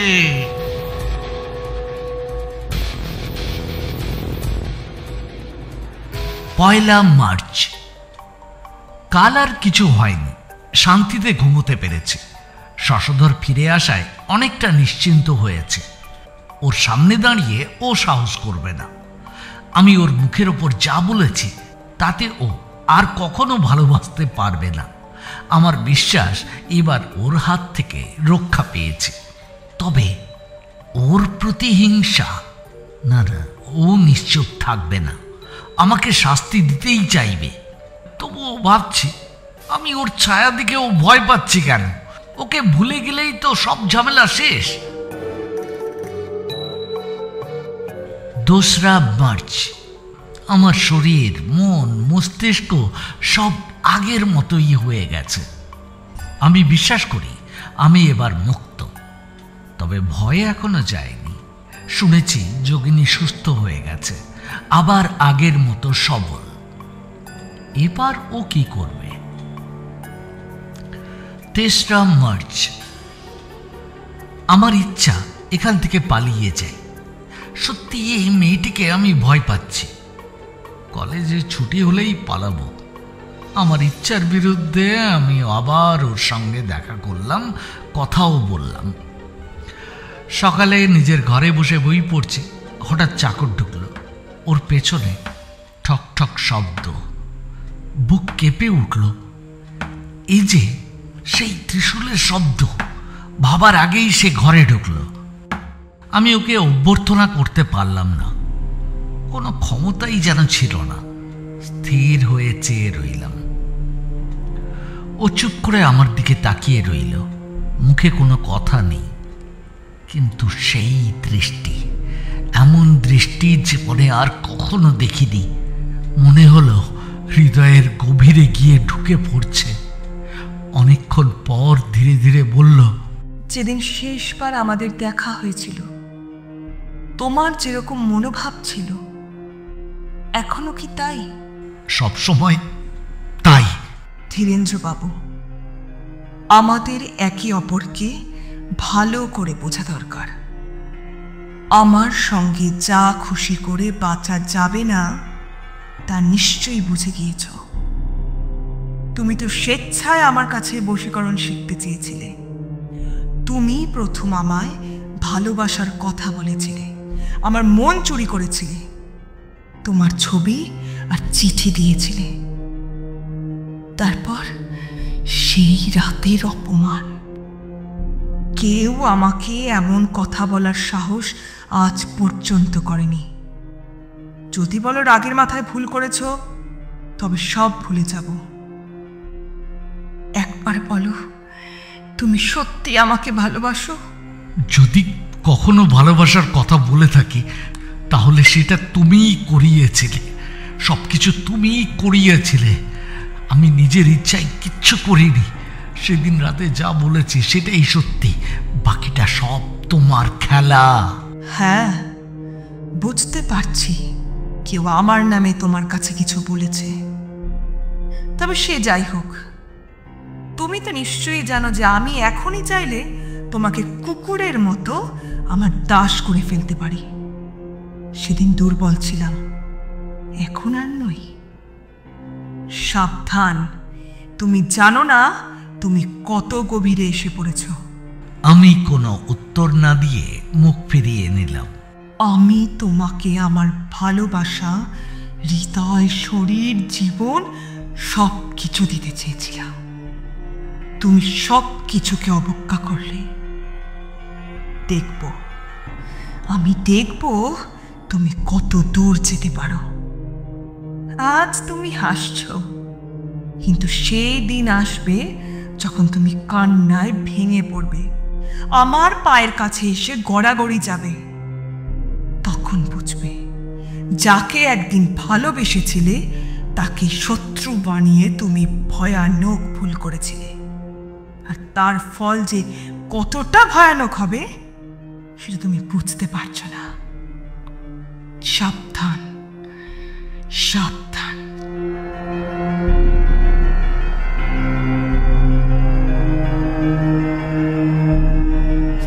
চৌঠা মার্চ।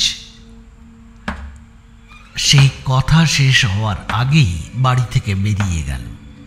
আমি প্রায় অবাক হয়ে দাঁড়িয়ে রইলাম আর শুনতে পেলাম তার ত্রিশূলের ঠকঠক শব্দ। সে চলে গেল, কিন্তু যেন আমার মনে বিশাল একটা বোঝা চাপিয়ে দিয়ে গেল। আমার মনে হতে লাগলো সামনে হয়তো ভয়ঙ্কর কোনো বিপদ আসছে। নিজেকে অনেকভাবে বোঝানোর চেষ্টা করলাম, কিন্তু কিছুতেই কাজ হলো না। আমি কি করব, কোথায় যাব? এখন মনে হয় আমার শরীর, মন কিছুই আমার নিজের নেই। এই মায়াবিনী যখন চাইছে তখনই আমার আত্মাকে সরিয়ে রেখে আমার দেহ দিয়ে যা খুশি করাচ্ছে। না না, এই কথা কাউকে না বললে পাগল হয়ে যাব। কিন্তু কাকে বলবো, কোথায় যাব, কি করব? আমি সত্যি একটা বিশাল বিপদে পড়ে গেছি। চৌঠা মার্চ, বিকেলবেলা। না, কেউ আমাকে আর সাহায্য করতে পারবে না। আমাকে একাই এই ভয়ঙ্কর বিপদের মোকাবিলা করতে হবে। দুটো রাস্তা খোলা, এক, আমি ওই মায়াবিনীর প্রেমে পড়ব, কিংবা দুই, তাকে অপছন্দ করে চুপচাপ তার অত্যাচার সহ্য করতে পারবো। সে যাই করুক, যত যন্ত্রণাই দিক, আমি কখনো ওর সামনে মাথা নত করব না। কখনোই না, কখনোই না। উষাকে হারাতে হলেও, আমার মান সম্মান ধ্বংস হলেও আমি এই রাক্ষসীর অধীন হব না। আমি এসব যন্ত্রণা কাউকে বলতে পারি না। যদি বলি সবাই হাসবে, কেউ বিশ্বাস করবে না, উল্টে পাগলা গারদে পাঠাবে। তাই কেবল ঈশ্বরই আমাকে রক্ষা করতে পারেন। আমি মন প্রাণ দিয়ে তাকেই ডাকতে লাগলাম। 6 মার্চ। কয়েকদিন কিছুটা শান্তিতে ছিলাম, কিন্তু জানি এটা যেন ঝড়ের আগের শান্তি। আমি গভীর এক গহ্বরের কিনারায় দাঁড়িয়ে আছি। যে কোনো সময় এই পিশাচি আমাকে ঠেলে দেবে তার মধ্যে। 10 মার্চ। এই মেয়েটা খুব চালাক, বুঝেছে আমাকে কোথায় আঘাত করতে হবে। তাই প্রথমেই আমার কলেজের মান সম্মানে আঘাত করেছে। আমি নিশ্চিত আমার চাকরি যাবে। যাক যাক, আমি শেষ দেখে ছাড়ব। আজ কলেজে ক্লাস নিতে গিয়ে কি বললাম ঠিক বুঝতে পারলাম না। হঠাৎ মাথা ঘুরে উঠেছিল। পরে দেখি আমি যা পড়িয়েছি সবই ভুল। ছেলেটাকে বললাম, সে ভুল শুনেছে, কিন্তু মনে মনে বুঝলাম আসলে আমি ভুল বলেছি। চেষ্টা করছি মান রক্ষা করে কয়েকটা দিন টিকতে, কিন্তু আদৌ পারবো কিনা জানি না। 20 মার্চ। 10 দিন কেটে গেছে। আমার লজ্জার কথাগুলো কিভাবে বলবো? আমার সম্মান পরিচয় সবই শেষ হয়ে গেছে। হয়তো অভ্যেস থেকেই ডায়েরি লিখছি। যা ভয় করেছিলাম সেটা ঠিক কালই ঘটল। আমার চাকরি গেছে। যদিও তারা বলেছে শরীর খারাপ, কিছুদিন বিশ্রাম নিন, পরে আবার যোগ দিতে পারবেন। তবুও আমি জানি চাকরি আমার গেছে। আমি আর সেই পরিচিত বৈজ্ঞানিক ধীরেন্দ্রনাথ নই। আমার অধ্যাপনা আমার ছাত্রদের কাছে হাসির বিষয়। ক্লাসে পাগল প্রফেসরের কাণ্ড দেখতে সবাই ভিড় করত। আমি কিভাবে ছোট হয়েছি সেটা বলতে পারবো না। সবই ওই মেয়েটারই কাজ।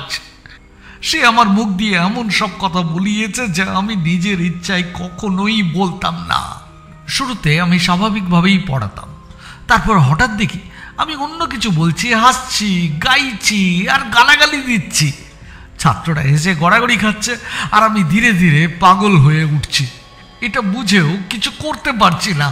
এখন তো আমার নিঃসঙ্গতা অসহ্য হয়ে উঠেছে। চাকরি নেই, বন্ধু স্বজন কেউ আসে না। সবাই ভাবে আমি পাগল। আমি শহরের মাঝখানে একা বসে ভাবি এমন এক জাদুবিদ্যার যন্ত্রণা আমার উপর চলছে যার কোনো বৈজ্ঞানিক ব্যাখ্যা নেই। কোনো ডাক্তার বিশ্বাস করবে না, বিচারপতিও শুনবে না। আমি মানুষ হয়েও মানুষের সমাজ থেকে বিচ্ছিন্ন হয়ে পড়েছি। এই মেয়েটাই আমার এই দশা করেছে। তবে আমি তাকে ছেড়ে দেবো না। যদি আর একদিন তাকে পাই। 25শে মার্চ। চাকরি হারিয়ে একটা ভালো দিক হয়েছে, তার হাত থেকে কিছুটা মুক্তি পেয়েছে। এখন আর আগের মতো ভোগাতে পারছে না। অনেকে চিঠি লিখে দুঃখ প্রকাশ করেছে, বলেছে আমি অতিরিক্ত পড়াশোনা করে শরীর খারাপ করেছি। কলেজ থেকেও প্রশংসা করে লিখেছে বিশ্রাম নিলেই সুস্থ হব। এই দুঃখের মধ্যে এসব চিঠি আমাকে একটু শান্তি দিয়েছে। মনে হচ্ছে ঈশ্বর এখনো আছেন। 27শে মার্চ। একটা বড় ঘটনা ঘটেছে। উষাদের বাড়িতে চোর ঢুকতে চেয়েছিল। খবর পেয়ে আমি সঙ্গে সঙ্গে সেখানে গেলাম। দেখলাম সত্যিই জানালা ভেঙে কেউ ঢুকতে চেয়েছিল। জানালায় রং লেগে আছে, সেই দাগ ধরে পুলিশ হয়তো ধরতেও পারবে। কিন্তু বাড়ি ফিরে আমি যা দেখলাম তাতে আমার মাথা ঘুরে গেল।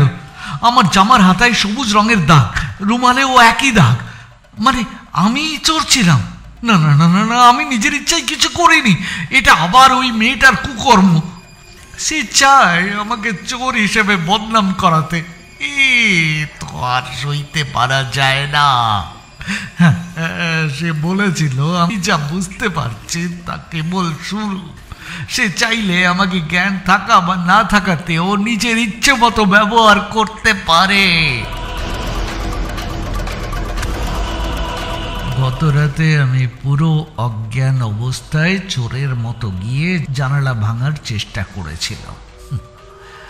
ভাগ্য ভালো, উষা আর তার বাবা বাড়িতে ছিলেন না। তবে চাকরেরা কিছু বুঝতে পারেনি।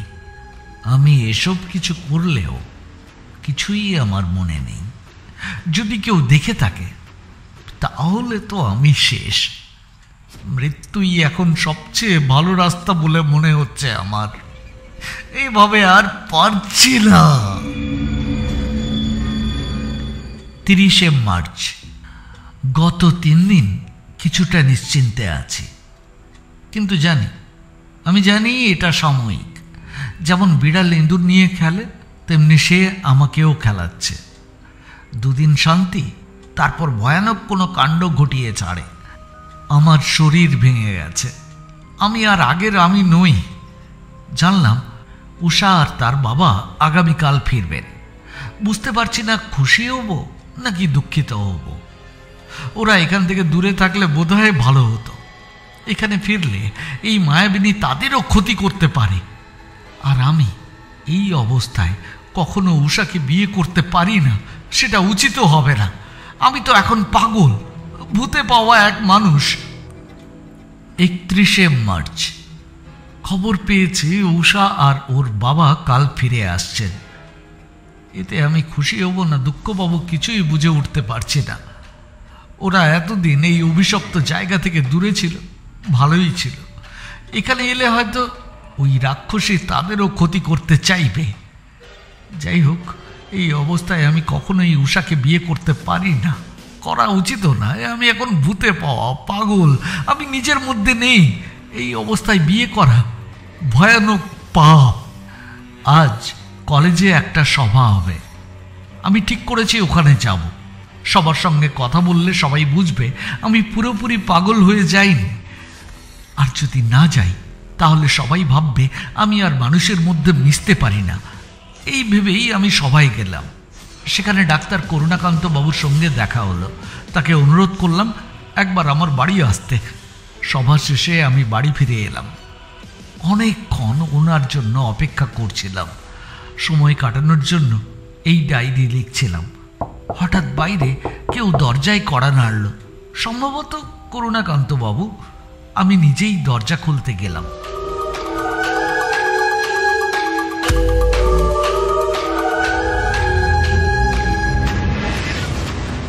31শে মার্চ রাত্রি। কাল রাতের লেখা কেন বন্ধ করেছিলাম? আমি কি দরজা খুলতে যাইনি? যদি যেতাম তাহলে নিশ্চয়ই মনে থাকতো, কিন্তু কিছুই মনে পড়ছে না। আমি দেখছি আমার হাত ফুলে আছে, বেশ ব্যথা, কোনো গুরুতর আঘাত পেয়েছি। কিন্তু কিভাবে আঘাত পেলাম কিছুই মনে নেই। কিন্তু করুণাকান্ত বাবুর সঙ্গে দেখা হলো না কেন? ডায়েরিতে তো লিখে রেখেছি তাকে দরজা খুলে দিতে গিয়েছিলাম। তবে কি? না না, অসম্ভব, কিছুই মনে পড়ছে না। তাহলে কি রাক্ষসী আমাকে দিয়ে আবার কোনো ভয়ঙ্কর কিছু করিয়ে নিয়েছে? না না না, আমি ডাক্তারের সঙ্গে দেখা করে জানতে চাইবো তিনি সত্যিই আমার বাড়িতে এসেছিলেন কি না। বেলা দুপুরে। না, আর সহ্য হচ্ছে না, সীমা ছাড়িয়ে গেছে। এরকম জীবন রাখা কেবল একটা যন্ত্রণা। কিন্তু যদি আমাকে মরতেই হয় তাহলে তাকেও সঙ্গে নিয়ে মরতে হবে। আবার যেন কেউ আমার মতো বিপদে না পড়ে, তা আমি কিছুতেই হতে দেব না। আমি আর নিজেকে চিনতে পারছি না। আগে একটা পিঁপড়েকেও মারলে দুঃখ পেতাম, আর এখন আমি কি হয়ে গেছি নিজেই বুঝতে পারছি না। মনে হচ্ছে আমার মতো ভয়ঙ্কর মানুষ পৃথিবীতে আর নেই। এখন যদি তাকে পেতাম তাহলে তার গলা টিপে মেরে ফেলতাম। তার চোখ কপালে উঠলে, জিভ বেরিয়ে গেলে, নিঃশ্বাস বন্ধ হয়ে এলে তাতে আমার কি আনন্দ হতো কেউ কল্পনাও করতে পারবে না। তবুও আমি আগে তাকে সাবধান করে দেব, স্পষ্ট করে বলে দেব তার পরিণতি আমার হাতে। যদি না থামে, যা হবার হবে। আমি এখনই ডাক্তার করুণাকান্তের সঙ্গে দেখা করতে যাচ্ছি। গিয়ে দেখলাম উনি শুয়ে আছেন। আমাকে দেখে কষ্ট করে উঠে বসলেন। আমি ওনার মুখ দেখে হতবাক, মাথা ঘুরে গেল। ওনার নাক চোখ ফুলে গেছে, ফেটে গেছে জায়গায় জায়গায়। আমি বললাম, ডাক্তার এটা কি হয়েছে? তিনি কষ্ট করে বললেন, ধীরেন বাবু, আমি কিছুদিন ধরে ভাবছিলাম আপনি পুরো পাগল হয়ে গেছেন। এখন নিশ্চিত হলাম আপনি শুধু পাগল নন, বিপজ্জনক পাগল। আমি দয়া না করলে আপনাকে পুলিশে দিতে হতো। তাহলে হলো এই যে আমি দরজা খোলার সঙ্গে সঙ্গে আপনি আমাকে হিংস্র পশুর মতন মারতে লাগলেন। আমি পড়েও গেলাম, কিন্তু আপনি থামেননি। আমি অজ্ঞান হয়ে পড়েছিলাম। পরে কখন যেন আপনি দরজা বন্ধ করে ভেতরে চলে যান। আপনার হাত দেখেও বুঝতে পারছেন না? হ্যাঁ হ্যাঁ হ্যাঁ হ্যাঁ, আমার হাতই তার প্রমাণ। এখন কি করব ঠিক করতে পারছি না। যদিও উনি আমাকে পাগল বলেছেন, তবুও আমি সব খুলে বলবো, আর আমার কোনো উপায় নেই। আমি উনার পাশে বসে সব খুলে বললাম, কম্পিত কণ্ঠে, কাঁপতে কাঁপতে। আমি এমনভাবে বললাম যে কেউ বিশ্বাস না করে পারবে না।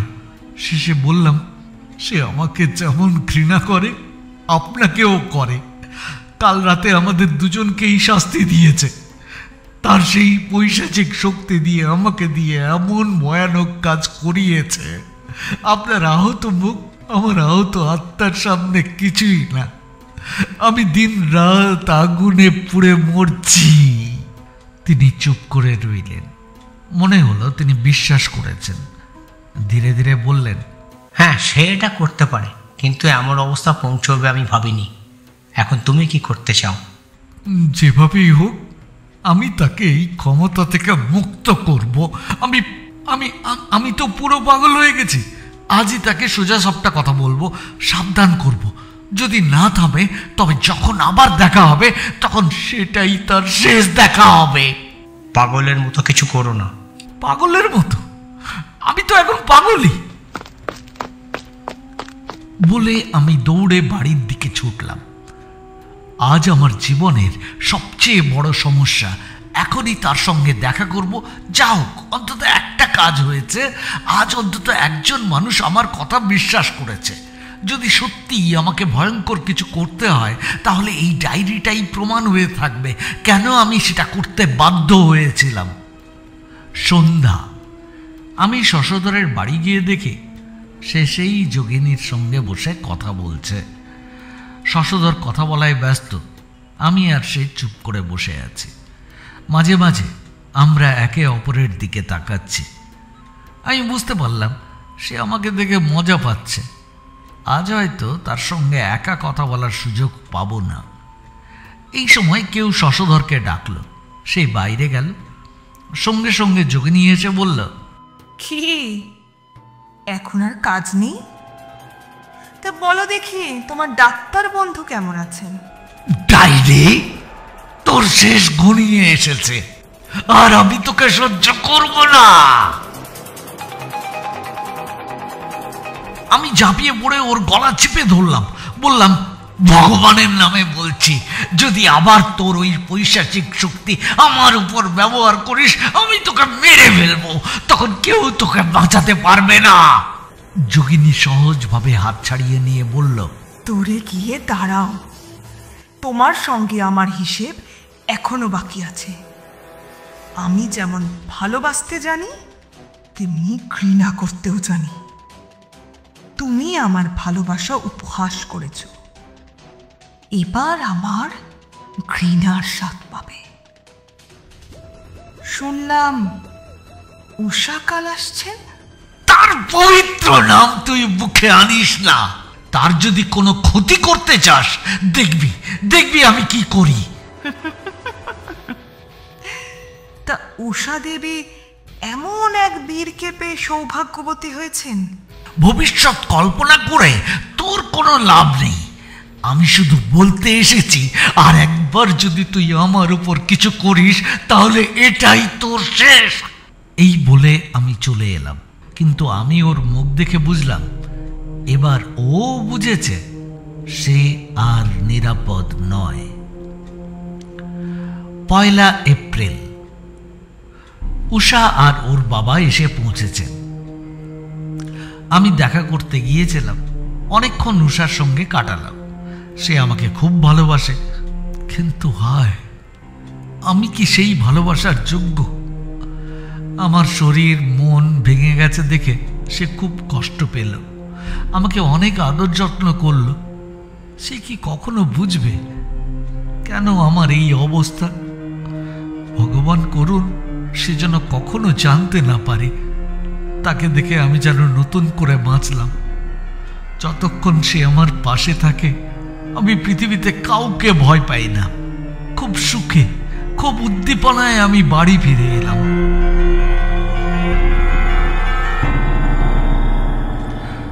2 এপ্রিল। আজ আমি যা দেখেছি আর যা ঘটেছে সবকিছু পরিষ্কার মনে আছে, যেন একটুও ভুলিনি। জীবনে কোনোদিন ভুলতেও পারবো না।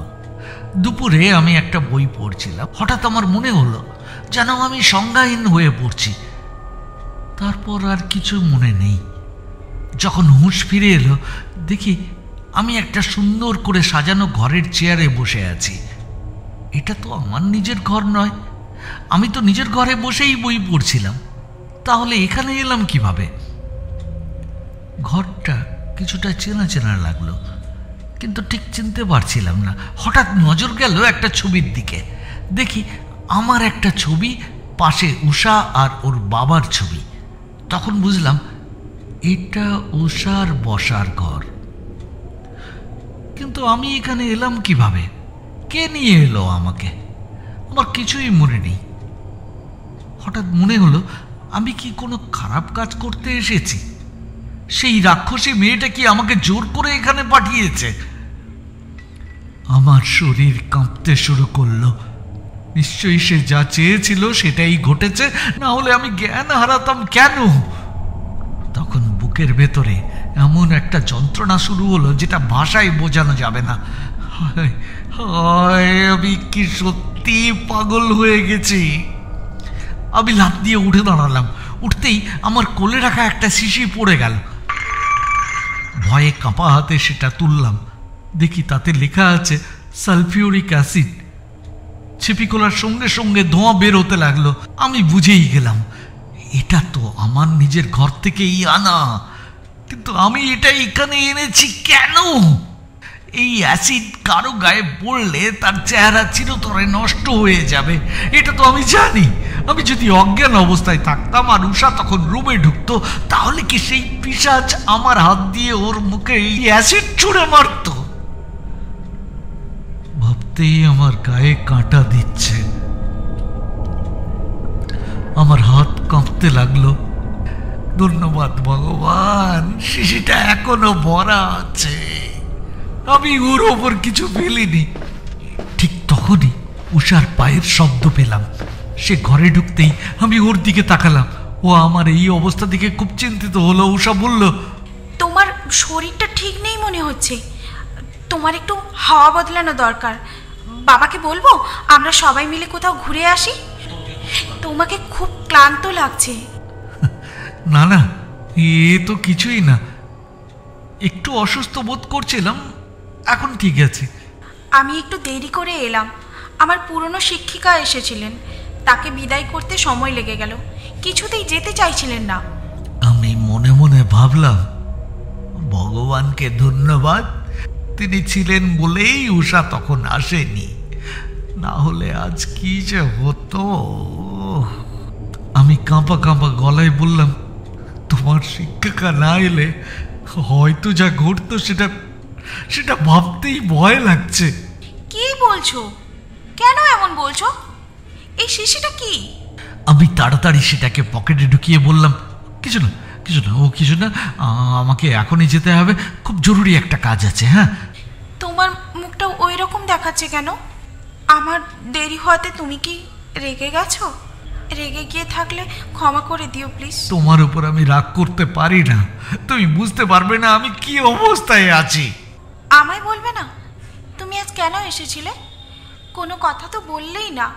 উষা উষা, আমি একটা কথা বলতে এসেছিলাম। আমার বিরুদ্ধে যাই শোনো না কেন, যেমন কথাই বলুক লোকে, তুমি আমাকে বিশ্বাস করবে, তুমি আমাকে ভালোবাসবে, কথা দাও। এটা তো তুমি জানো। আমি জানি আমি যা করব সব তোমার জন্যই করব, আমি বাধ্য, আমার আর কোনো উপায় নেই। এই বলে আমি যেন পাগলের মতো চলে এলাম। এখন আর দেরি করা যাবে না। যতদিন সে শুধু ক্ষতি করার চেষ্টা করছিল ততদিন আমি ভাবছিলাম কি করা যায়, কিন্তু এখন আর ভাববার সময় নেই। সে এখনো উষার ক্ষতি করতে চাইছে। আর না, আর মাপ নেই। এখন আমি জানি আমাকে কি করতে হবে। আমার কাছে কোনো অস্ত্র নেই, কিন্তু দরকারও নেই। এখন আমার শরীরে যেন অদ্ভুত একটা শক্তি কাজ করছে। আমি ওকে এই পৃথিবী থেকে সরিয়ে দিতে পারবো। এখন আর পিছিয়ে যাওয়ার সময় নেই। আমি কিছুই বুঝতে পারছিলাম না। আমি যেন এক উন্মাদ। পথে অনেক পরিচিত লোককে পেয়েছি, কিন্তু কারোর মুখ আমার মনে নেই। আমার মনে হয় আমি যেমন করে শশধরের বাড়ির দিকে ছুটছিলাম, শশধরও তেমনি করে আমার বাড়ির দিকে ছুটছিল। পথে আমাদের দেখা হলো, কিন্তু কেউ কাউকে কিচ্ছু বললাম না। আজ আমি এই দুঃখের জীবনের শেষ করব, আমার আর বাঁচার ইচ্ছে নেই। এই নরক যন্ত্রণার চেয়ে মৃত্যু অনেক অনেক ভালো। আমি জানি এই পথে আমারও মৃত্যু হতে পারে, কিন্তু তাতে কিছু এসে যায় না। আমি মরতে প্রস্তুত। ও যদি বেঁচে থাকে তাহলে কেবল আমাকেই নয়, উষাকেও শেষ করে দেবে। এটা আমি হতে দিতে পারি না। এখনই এই দানবীকে শেষ করাই আমার কর্তব্য। ও যেন আর কারো ক্ষতি করতে না পারে।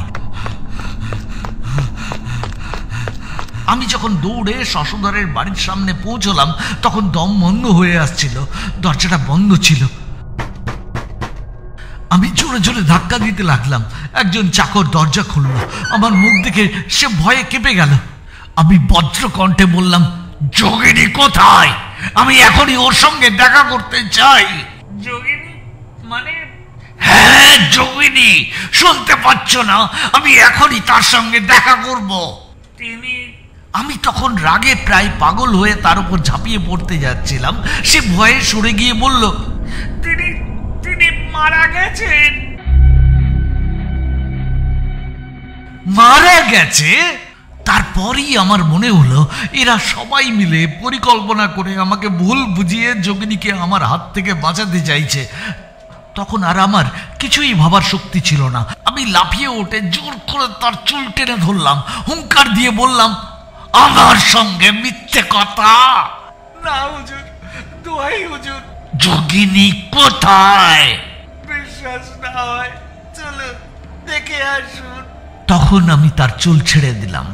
একটু সরে দাঁড়িয়ে বিস্মিত হয়ে তার মুখের দিকে তাকিয়ে বললাম, যোগিনী কোথায়? তিনি কিছুক্ষণ আগে মারা গেছেন।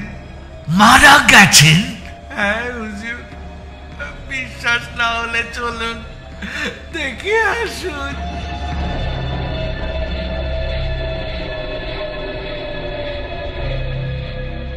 10ই এপ্রিল। অবশেষে সত্যি এই ভয়ানক নারী, এই রাক্ষসীর দিন শেষ হয়েছে। পৃথিবী থেকে এক ভয়ঙ্কর নারী দানব বিদায় নিয়েছে। আর এখন সে আর কাউকে ক্ষতি করতে পারবে না। তার মৃত্যু হয়েছিল হঠাৎ করেই। এখন বুঝতে পারছি কেন আমি উষার ঘরে হঠাৎ জ্ঞান হারিয়েছিলাম। যদি সে হঠাৎ না মরত তাহলে সে কখনোই আমাকে জ্ঞান ফিরে পেতে দিত না। সে নিশ্চয়ই আমাকে দিয়ে উষার সুন্দর মুখে সেই আগুনের মতো সালফিউরিক অ্যাসিড ছুঁড়ে মারাত, হয়তো তাকে মেরেও ফেলত। তার এই আকস্মিক মৃত্যু না হলে কত বড় সর্বনাশী না হতো, এটা ভাবতেই আমার বুক ধড়ফড় করতে লাগলো। মনে হলো আমার হৃদয়ের শব্দ আশেপাশের লোকও শুনতে পাবে। চারপাশটা কেমন অন্ধকার দেখাতে লাগলো। যাই হোক, এখন অন্তত সে আর নেই। সেই থেকেই আমার মধ্যে আর কোনো অশান্তি নেই। আমার শরীর আর মন যে পরিবর্তনের মধ্যে দিয়ে যাচ্ছিল, ধীরে ধীরে তা আবার স্বাভাবিক হয়ে উঠল। এক সপ্তাহের মধ্যেই আমার আশেপাশের সবাই আমার এই পরিবর্তন দেখে খুব অবাক হয়ে গেল। 1 মে, উষার সঙ্গে আমার বিয়ে হয়ে গেছে। এখন আমি দুনিয়ার সবচেয়ে সুখী মানুষ। আমার মতো ভাগ্যবান আর কে আছে? যারা একসময় আমাকে পাগল মনে করেছিল, এখন তারা আর কোনো পাগলামির লক্ষণ না দেখে, বিশেষ করে আমার বিয়ের পর, সেই মত বদলে ফেলেছে। যারা একসময় আমাকে এড়িয়ে চলত, এখন তারাই একে একে আমার বাড়িতে আসছে। এটাই তো দুনিয়ার রীতি। যাকে আজ মাথায় তুলে রাখে, কাল তাকেই পায়ের নিচে ফেলে দেয়। 1 জুলাই, আমি আবার কলেজে পড়াশোনা শুরু করেছি। কর্তৃপক্ষ আমাকে খুব সম্মানের সঙ্গে গ্রহণ করেছে। ছাত্ররাও খুব খুশি। দিন দিন আমার সম্মান, সুনাম, খ্যাতি বেড়েই চলেছে। এক সময় সেই ভয়ঙ্কর নারীর কবলে পড়ে আমি কি অবস্থায় পড়েছিলাম সেটা ভাবলেই গা শিউরে ওঠে। মাঝে মাঝে মনে হয় যা আমার সঙ্গে ঘটেছিল সত্যিই কি তা ঘটেছিল, নাকি সবাই যেটা ভাবছিল। কয়েক মাসের জন্য আমি একরকম পাগল হয়ে গিয়েছিলাম, সেটাই ঠিক। এই ভয়ঙ্কর পাগলামি একসময় নিজে নিজেই হয়েছিল, আবার নিজে নিজেই সেরে গেছে। আমি নিজেকে শতবার বোঝালেও মন কিছুতেই বিশ্বাস করতে চায় না, কারণ আমি তো নিজের চোখে সব কিছু দেখেছি, নিজে অনুভব করেছি। তাই আমি না পারি হাসতে, না পারি অস্বীকার করতে। তাহলে কি সত্যিই এমন বশীকরণ সম্ভব? একজনের শরীর থেকে আত্মাকে দূরে সরিয়ে দিয়ে বা তাকে সম্পূর্ণ নিজের আয়ত্তে এনে তার দেহে নিজের ইচ্ছে মতো কাজ করানো, এ কি সম্ভব? আমার তো মনে হয় অবশ্যই সম্ভব। আমাদের প্রচলিত বিজ্ঞান এখনো শিশু পর্যায়ে রয়েছে। এই শক্তি কেউ ভালো কাজে লাগালে দুনিয়ার অনেক উপকার হতে পারে, আর যদি কেউ অপব্যবহার করে তাহলে ভয়ঙ্কর সর্বনাশ ঘটে যেতে পারে। এই কারণেই বলা কঠিন, এই বিদ্যা পৃথিবী থেকে হারিয়ে যাওয়া উচিত নাকি ছড়িয়ে দেওয়া উচিত।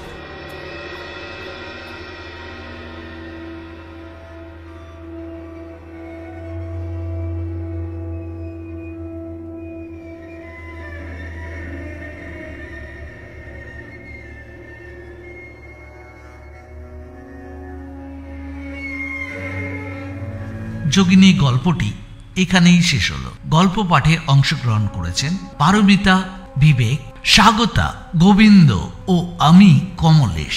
আমাদের উপস্থাপনায় গল্পটি যদি আপনি শেষ পর্যন্ত শুনে থাকেন তাহলে অবশ্যই কমেন্ট সেকশনে গিয়ে আপনার মতামত লিখুন। আর যদি ভালো না লেগে থাকে তাহলেও কোনো ব্যাপার নেই, আপনি আপনার মতামত জানাতেই পারেন। আর সেই সাথে লাইক বাটনেও ক্লিক করতে ভুল করবেন না। ভালো না লাগলে ডিসলাইকও করতে পারেন। আজ তাহলে এ পর্যন্ত, আবার দেখা হবে পরবর্তী গল্পে। সবাই ভালো থাকবেন, সুস্থ থাকবেন আর শুনতে থাকবেন রেনবো মিডিয়া স্টুডিও। নমস্কার।